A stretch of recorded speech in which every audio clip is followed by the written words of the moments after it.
Hello student, चलिए complete करते हैं कुछ ही सेकंड में बैलेंस ऑफ पेमेंट को। बैलेंस ऑफ पेमेंट एक स्टेटमेंट है जिसमें इंटरनेशनल ट्रांजैक्शंस को रिकॉर्ड किया जाता है।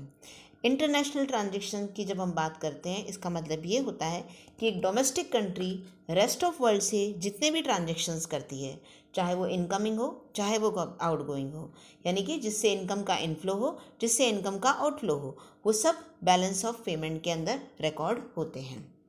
बैलेंस ऑफ पेमेंट के अंदर दो तरह के अकाउंट होते हैं, एक करंट अकाउंट और एक कैपिटल अकाउंट। करंट अकाउंट के अंदर करंट नेचर के ट्रांजैक्शंस को रिकॉर्ड किया जाता है, जैसे कि रीपेमेंट, पेमेंट, ट्रांजैक्शंस करना जिसका एसेट्स और लायबिलिटी पर कोई भी इफेक्ट नहीं पड़ता। कैपिटल अकाउंट के ट्रांजैक्शंस एसेट्स और लायबिलिटी पर इफेक्ट डालते हैं। करंट अकाउंट के अंदर पहले बात करते हैं करंट अकाउंट की। करंट अकाउंट के अंदर there are 3 heads, that is trade in goods, trade in services, transfer, payment. आपने इसमें इनविजिबल और विजिबल आइटम भी सुना होगा। जब हम विजिबल आइटम की बात करते हैं तो विजिबल आइटम का मतलब ये है कि हम बात कर रहे हैं ट्रेड इन गुड्स की। जब ट्रेड इन गुड्स की बात हो रही है तो जाहिर सी बात है, we are actually talking about export and import of goods. Export of goods and import of goods. Export करने से मनी का इनफ्लो होता है, फॉरेन एक्सचेंज का इनफ्लो होता है कंट्री में, और इम्पोर्ट करने से फॉरेन एक्सचेंज का आउटफ्लो होता है।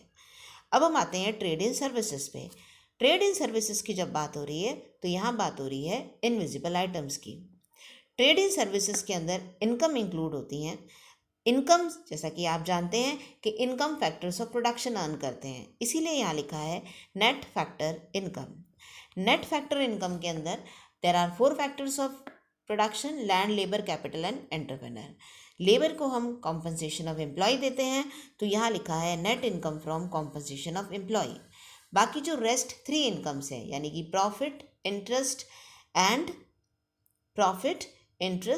And rent, all these 3 incomes come from the property, जिसको हम ऑपरेटिंग सरप्लस भी कहते हैं। तो ये आती है नेट इन्वेस्टमेंट इनकम पे। ट्रेड इन सर्विसेज का अनदर पार्ट है net non factor income.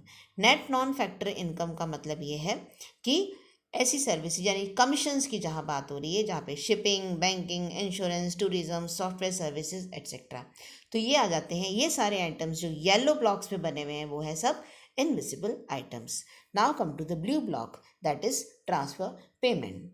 Transfer payment, जैसा कि आपको पता है, it is one sided transactions होते हैं, इसलिए इनको यूनिलेटरल ट्रांजेक्शन्स भी कहा जाता है। जैसे कि गिफ्ट देना, ग्रांट्स देना, एड्स देना। रेमिटेंस का मतलब है जो भी जिनके फैमिली मेम्बर्स फॉरेन कंट्रीज़ में रह रहे हैं और वो अपने फैमिली मेम्बर्स के लिए जो मनी सेंड करते हैं होम कंट्री के अंदर, उसे हम रेमिटेंस कहते हैं। Now come to the capital account. Capital account, जैसा कि मैंने आपको कहा, एक ऐसा अकाउंट जो कि एसेट्स और लायबिलिटी पर इफेक्ट डालता है। तो कैपिटल अकाउंट में 3 ट्रांजेक्शन्स होते हैं, 3 आइटम्स होते हैं, that is investment, external borrowing and external assistance. Investment की जब बात करें तो इन्वेस्टमेंट 2 तरह के होते हैं।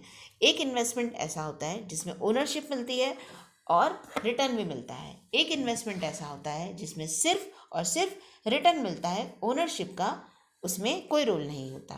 तो ओनरशिप के साथ जो इन्वेस्टमेंट होता है उसे हम डायरेक्ट इन्वेस्टमेंट कहते हैं, जिसका एग्जाम्पल है एफडीआई, इक्विटी कैपिटल, री investment earning etcetera. Portfolio investment एक ऐसा इन्वेस्टमेंट है जिसके अंदर सिर्फ और सिर्फ इन्वेस्टमेंट का रिटर्न मिलेगा, इसके अंदर किसी भी तरह का ओनरशिप नहीं होगी। ठीक है, जिसका एग्जाम्पल है institutional, foreign institutional investment, offshore funds etcetera. Now come to the external borrowing. जब एक्सटर्नल बोरोइंग की बात करेंगे, और इसमें एक्सटर्नल बोरोइंग है और एक एक्सटर्नल असिस्टेंट भी है, तो दोनों ही बोरोइंग वाला कंसेप्ट है इसके अंदर। तो एक्सटर्नल बोरोइंग का मतलब, जैसे कि आप समझ रहे हैं, जब बोरो हम करते हैं तो borrow from the rest of the world, यानी कि जब भी हम बोरो करेंगे तो कंट्री की लायबिलिटी इंक्रीज हो जाती है। ठीक है, जिसके अंदर external commercial borrowing, short term debts. यहाँ पे अगर हम बात करेंगे एक्सटर्नल असिस्टेंट, तो यहाँ पर क्या होता है कि एक तरह से फाइनेंशियल हेल्प मिलती है जो कि कंसेशनल रेट पर अवेलेबल होती है।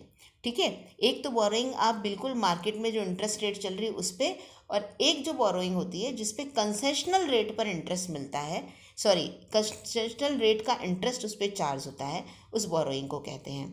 तो इसमें गवर्नमेंट डेट है, inter governmental, multilateral and bilateral loans. Hope आपको ये टॉपिक समझ में आ गया। आगे के जो वीडियोस इस टॉपिक से रिलेटेड नेक्स्ट डालेंगे। Thank you and have a nice day everybody. Hope you enjoy this session. Bye.